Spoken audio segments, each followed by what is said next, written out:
Give me somebody. Anybody. And give me somebody while I'm waiting.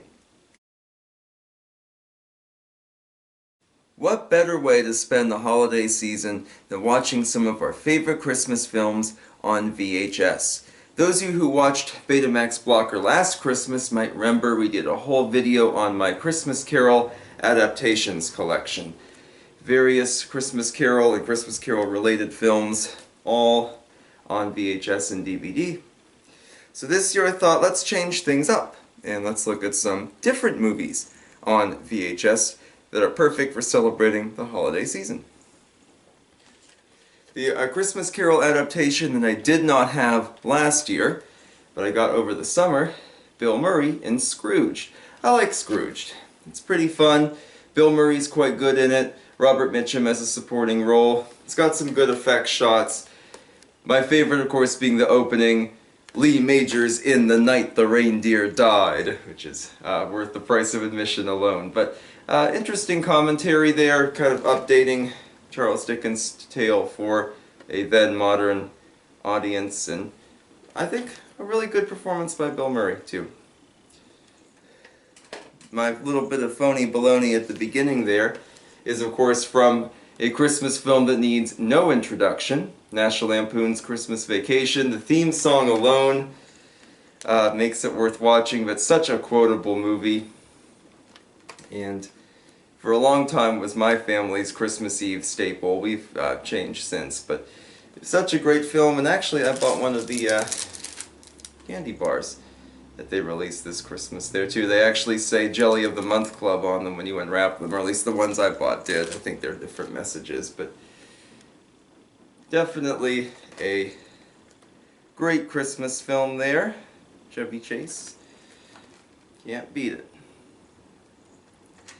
Another one, and one that I think gets played a little too much, 1983 Christmas Story. Dominic Noble has a great video that talks about the book, the original book, and how it was adapted for the movie and that kind of thing. And you can visit the house where it was filmed, which I did several years ago, and it was really fun to see.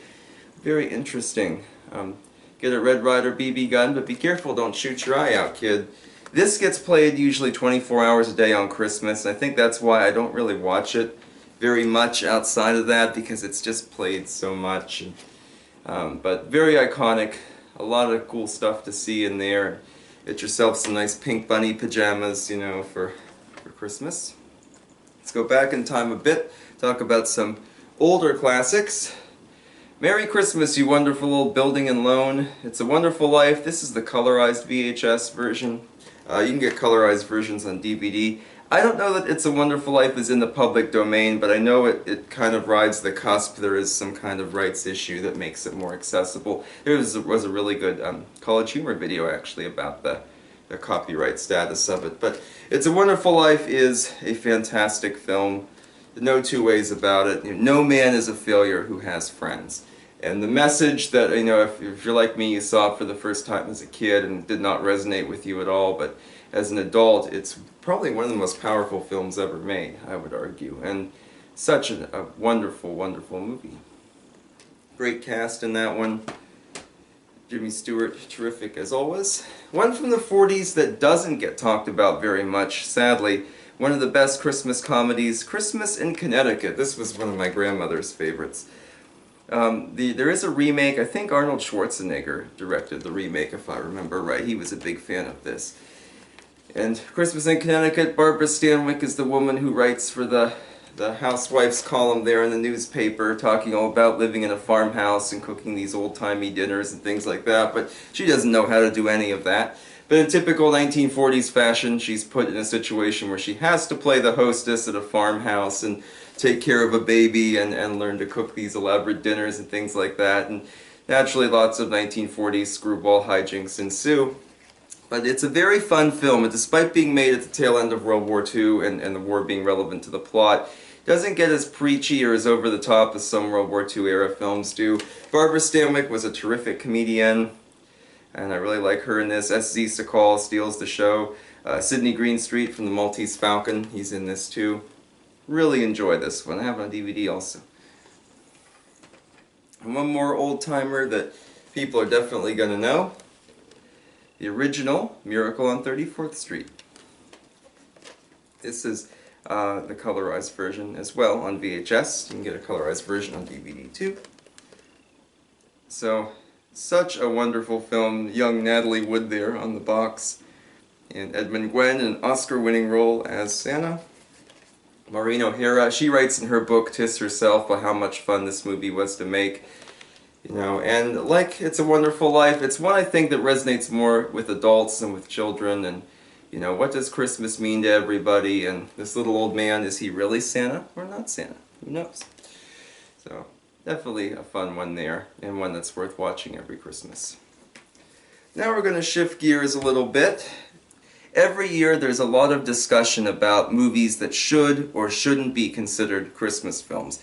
There are many, many movies that take place at Christmas time or have important scenes at Christmas time that people can't seem to make up their minds, are they Christmas films or not?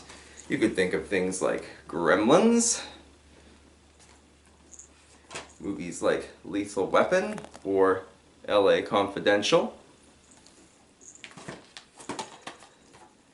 The Lady in the Lake, Rambo First Blood, and even Citizen Kane, all of which could plausibly be argued as Christmas films. But the king of that debate, and you probably know what's coming already, the movie that everyone argues about every year, time and time again, yippee-ki-yay! It's Die Hard. I love Die Hard. It's a great film. I don't know. It does take place at Christmas, and it is kind of Christmassy. When I used to teach a film class, and our Christmas double feature was always Miracle on 34th Street and Die Hard. That's why I put them together here. But I really like Die Hard. Someday I got to read the Roderick Thorpe book it's based on, because I've heard that book's pretty good. But you know, John McClane on Christmas Eve, fighting these international criminals. And something that doesn't get mentioned as much is that the immediate sequel, Die Hard 2, Die Harder, such a creative name, also takes place on Christmas Eve. This is one where the terrorists attack the airport, only the terrorists are actually disgruntled US veterans, which probably didn't resonate too well with audiences, I don't think, to have basically American soldiers be villains and whatnot. But no one really talks about this one. I think even Bruce Willis said he thought this was one of, if not the worst, Die Hard film. But I guess as they do take place on Christmas Eve, you could argue them as Christmas films. And I figured, they might as well be mentioned here. Everyone has a different opinion on that. I don't think there's any right or wrong answer. Just something different. An action film that is a Christmas movie, because it even introduced a Christmas song, Do You Know How Christmas Trees Are Grown? From 1969, George Lazenby as James Bond in On Her Majesty's Secret Service. Perhaps the best Bond novel adapted into a terrific Bond film. This is the one that gave us, All the Time in the World as like a Bond-related song. If you'd asked me as a boy, 11, 12, 13 years old, 20-some years ago, what my least favorite Bond movie was, it would have been this one. I couldn't stand this movie as a kid, but as an adult, I absolutely love it, and it's easily one of the best Bond movies ever made. And it feels very modern, too. I gotta say, if you compare it to the ones that come around it, like You Only Live Twice and Diamonds Are Forever, it's a much different style, much different tone than either of those are. But Lazenby, I'm hit or miss on. Diana Rigg, as I love the Avengers, it makes sense I love her in this. I love Telly Savalas as Blofeld, something a little bit different there. There's a lot of genealogy kind of stuff, which is interesting as an adult, but I think would turn off a kid or a casual fan. But there's a very exciting climax. Peter Hunt is a superb director. He directed Death Hunt, which is a great film too. And, the music, art direction, all beautiful. Great Christmas film. This one's definitely a Christmas film, unlike Die Hard, and really good Bond film.